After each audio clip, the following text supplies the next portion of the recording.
champion du monde. J'espère que vous allez bien l'équipe. Si ça ne va pas, vidéo mercato bien évidemment. On s'approche vraiment de plus en plus de la fin du mercato estival.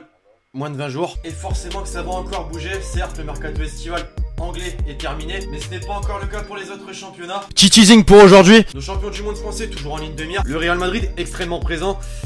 Et je vais pas en dire plus. Après, bien sûr, les amis, comme toujours, le gros pouce bleu, bien sûr qu'il faut pas l'oublier. Le gros pouce bleu sur la vidéo mercato du jour. Est-ce qu'on peut atteindre la barre des 5000 likes avant minuit ce soir? Je compte sur vous, l'équipe.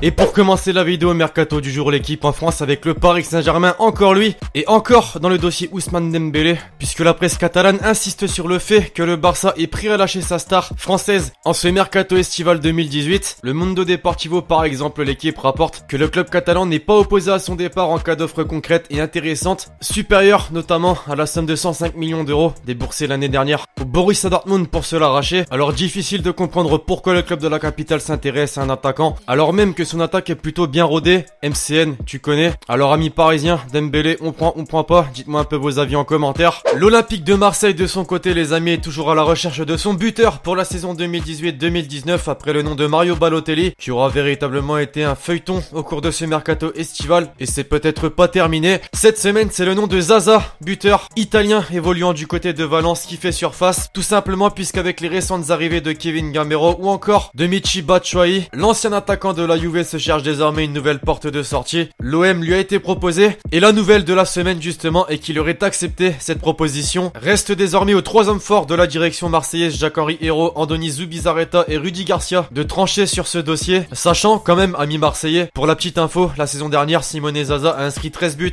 en 39 matchs disputés sous le maillot andalou. Certes, peut-être pas un aussi gros calibre que Mario Balotelli, mais profil intéressant tout de même. Amis marseillais, vous me direz en commentaire ce que vous en pensez. On prend pas. Mais du nouveau quand même pour un autre club français cette semaine, l'équipe, puisque l'Olympique Lyonnais serait en train de finaliser cette semaine la venue de Ruben Dias afin de renforcer sa défense centrale. Bruno Genesio et les dirigeants de l'OL n'ont cessé de le rappeler en conférence de presse. Le chantier est clairement la défense, et il faut également trouver les remplaçants suite à la perte de Mouktar Diakabi, parti vers Valence. Et puis on l'a vu au cours de ce mercato, l'Olympique Lyonnais a longtemps échoué pour la venue d'un défenseur. C'était le cas pour Yerry Mina, qui a au final décidé de choisir Everton. Vont-ils trouver un terrain d'entente avec les dirigeants du Benfica Lisbonne pour Ruben Dias? C'est ce qu'on saura dans les prochains jours. Mais une chose est sûre, une première offre de 30 millions d'euros a été refusée par le club portugais qui en réclame un peu plus. En Angleterre, désormais l'équipe, le mercato estival a pris fin il y a de ça quelques jours, mais les rumeurs de transferts hivernaux font déjà surface, et pas des moindres, puisqu'on apprend cette semaine dans la presse anglaise que Zinedine Zidane, après son départ du Real Madrid et n'ayant toujours pas trouvé de point de chute, rêverait d'entraîner un club de première ligue, pas n'importe lequel, celui de Manchester United. Selon l'équipe, le champion du monde 98 souhaiterait découvrir l'Angleterre et remplacer notamment José Mourinho, qui de son côté a des relations plutôt compliquées avec les plus hauts placés du club, mais aussi certains joueurs. Paul Pogba, tu connais. Et puis on le sait, les Red Devils sont désormais dépassés sportivement par le Manchester City de Pep Guardiola et cherchent donc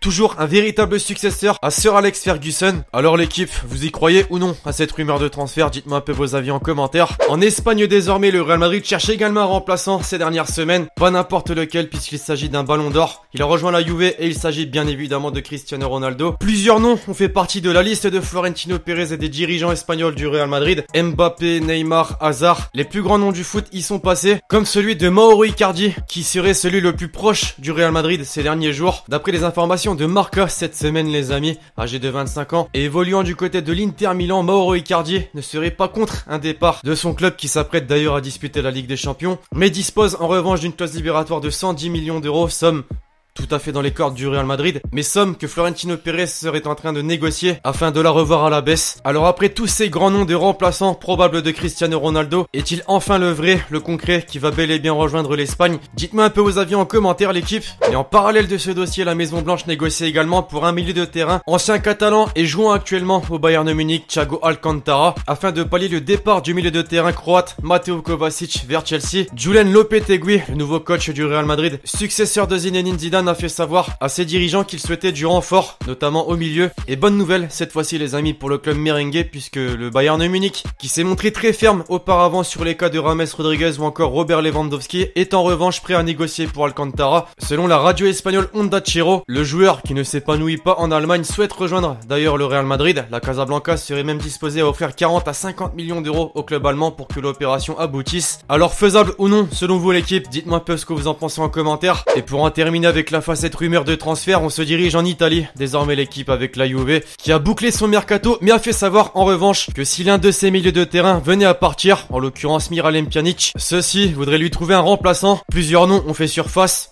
Paul Pogba, mais également N'Golo Kanté cette semaine les amis, alors que le mercato anglais a pris fin il y a quelques jours. Difficile de croire que les dirigeants de Chelsea vont le laisser filer, et pourtant il fait bel et bien partie des plans des Bianconeri. Un Français champion du monde de plus donc, qui intéresse un grand Européen. À voir désormais l'équipe si ce dossier va voir le jour. Et puis côté officialisation, désormais l'équipe, toujours en Italie, mais du côté de l'AC Milan désormais, puisque le club italien a annoncé l'arrivée sous forme de prêt de Tchemoué Bakayoko. Les dirigeants milanais vont verser 5 millions d'euros à Chelsea et auront une option d'achat de 35 millions d'euros en fin de saison. Est-ce le meilleur choix pour notre international français qui n'a d'ailleurs pu côtoyer les terrains avec Chelsea et avec l'équipe de France depuis un bon bout de temps? Dites-moi vos avis en commentaire l'équipe. L'autre club milanais lui aussi annonce une arrivée cette semaine. Lui aussi a fait un tour du côté de l'AS Monaco et il s'agit bien évidemment de Keita Baldé qui rejoint donc sous forme de prêt l'Inter Milan. Un prêt payant lui aussi de 5 millions d'euros plus une option d'achat de 30 millions d'euros. Un autre Français champion du monde a fait parler de lui cette semaine l'équipe, puisque Steven Nzonzi a pris la décision de quitter l'Espagne et le FC Séville où il évoluait